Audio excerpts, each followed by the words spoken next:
I always seem to start with the weather report from here, but it's so changeable and it affects everything, of course. I particularly have to look after the garden when it's not great. And this morning it was like Singapore here, very hot and muggy, and then at about 1 o'clock it changed and it became chilly, and then it became muggy again, and now because it's going on for 5 o'clock it's chilly again. So yes, you need to have everything in your pocket, your bikini and your parka and your umbrella. It's changeable. At least we don't have to get worried that we don't like the weather, because if we wait long enough it'll change. So today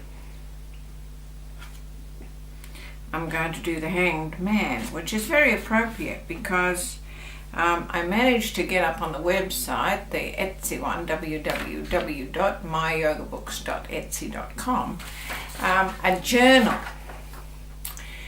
The kind of journal that you can log into every day, write down in specified places with a box and how long you've spent there, and log all the things that you've been doing, an hour total of the time that you've been doing it.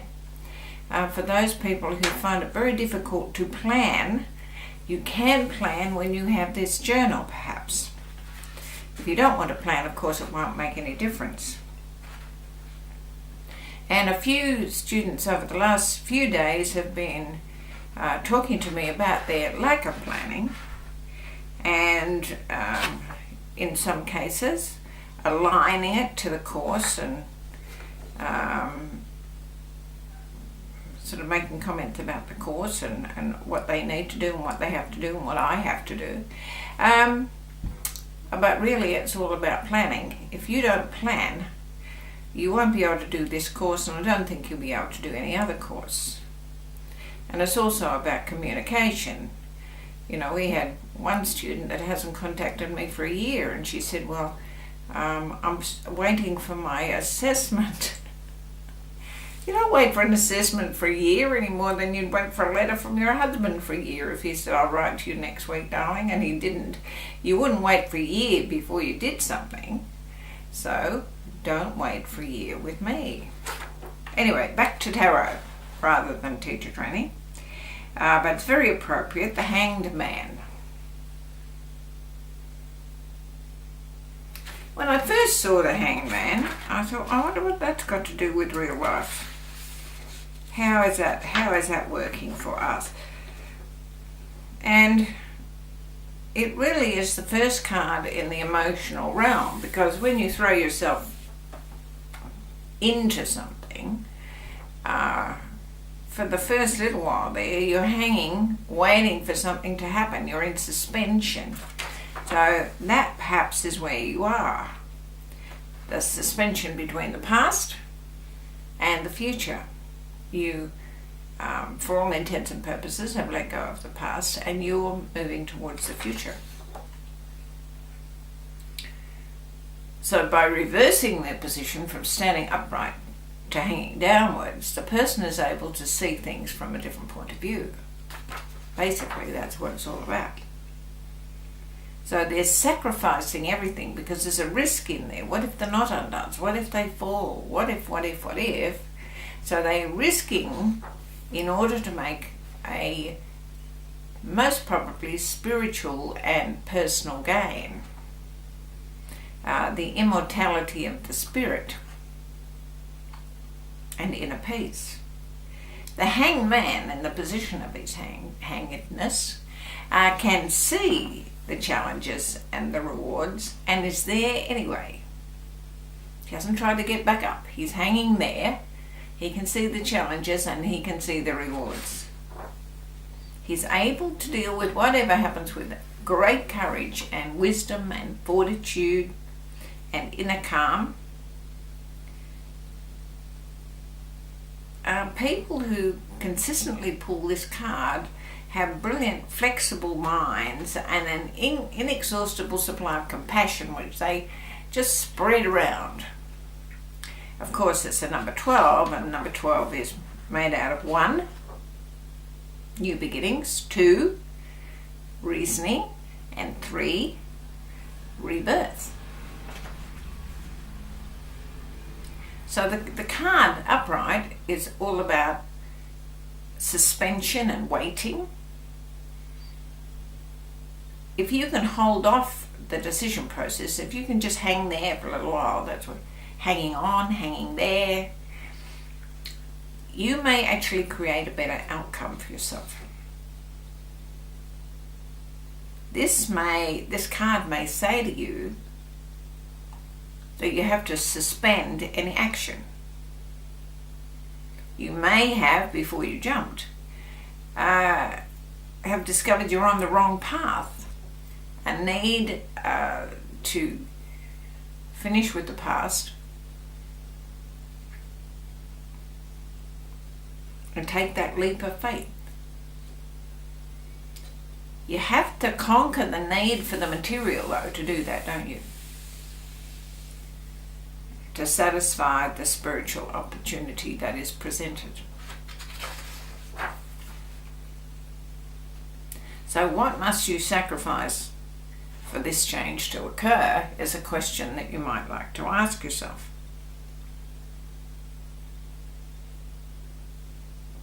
It could be a time to stand back and ask yourself why things have come to a full stop.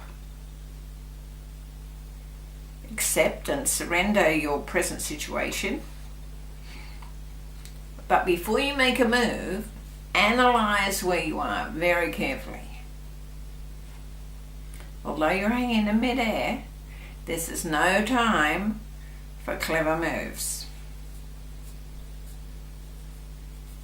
That being said, you need to be open to new experiences, and of course, hanging upside down leaves you entirely vulnerable. When you finally let go of your concerns, when you finally let go of your fears, when you finally let go of the need for total control, then a new reality becomes possible. Your endeavours will come to fruition. Although an investment of money, time or energy probably will be required. There is no way that you can move forward without investing something. If the card is reversed, it is not a time for new projects. Hang on. Even if you're not listening and you charge ahead thinking that everything is okay, it probably won't be okay. It will not be a profitable move. It's no use just moving forward in order to move forward. You know, if I move, something will change. Yes, you'll get tired, exhausted and stressed. But nothing will change other than that, because you haven't changed your attitude. Your attitude has to change before anything else will. Only the universe can give you a jump start. You cannot do it without bringing the universe into the picture, without taking some time to get to know yourself. The Hanged Man is a fabulous card, a really fabulous card, because it says, you know, there's a great opportunity here, but you have to see it correctly. So your attitude, whether it's reversed or whether it's upright, whether you think that tarot isn't for you, you have to be in charge in a different way. Open, vulnerable, waiting. Don't forget, this is really important, don't forget to write it in your journal. Meditation on the Tarot Journal, not the teacher training journal, of course. Meditation on the Tarot Journal. And noting down how you're feeling on every level, whether there are decisions to be made, whether you are ready to jumpstart this thing that's ahead of you, whether you've changed your attitude recently. What are your fears? How can you advance? You can see doing a few pages of writing is not going to be difficult. So review your recent decisions in light of this card and write in your journal, because it will be very interesting to go back and see how things pan out. I am working on the scripts for this being put into my tarot book. I thought that I'd almost finished my tarot book, but when I started doing this online course, I suddenly discovered that that is not the case. So I hope that you keep that in mind, because the tarot book that I'm preparing has got yoga, it's got Ayurvedic herbs, it's got all kinds of different things in it that you won't find in your ordinary tarot, in your ordinary tarot book, and rarely brought together in a yoga book. So I'm bringing them under one heading, and I'm sure someone else has done a tarot Bible, and it's not that, but it's just a new look at the tarot, because it's looking at my tarot, and I think I've called it the Revelation Tarot Red series, because when this booklet is done, I've got 9 extra cards, and I will have my ordinary cards and the 9 extra printed in red to go with as a complete set with this red series and book. So I guess we're about a third of the way through, because I'm going to do my new cards as well. So we've got we're at 12 of these, and there's 22 cards, so there's 10 of those, and there's another 9 of the new cards, so there's 19 cards to go, so that's 19 days to go. So it will be sort of midway through February before I get all the writing done, and then I have to get all the images correct and the copy done and all those kind of things, and then it will go up on Etsy and you can download it. I think that's the easiest way. I was thinking of having it published, but all the trials and tribulations of that would be very difficult. So yes, please, please, please keep watching. Namaste.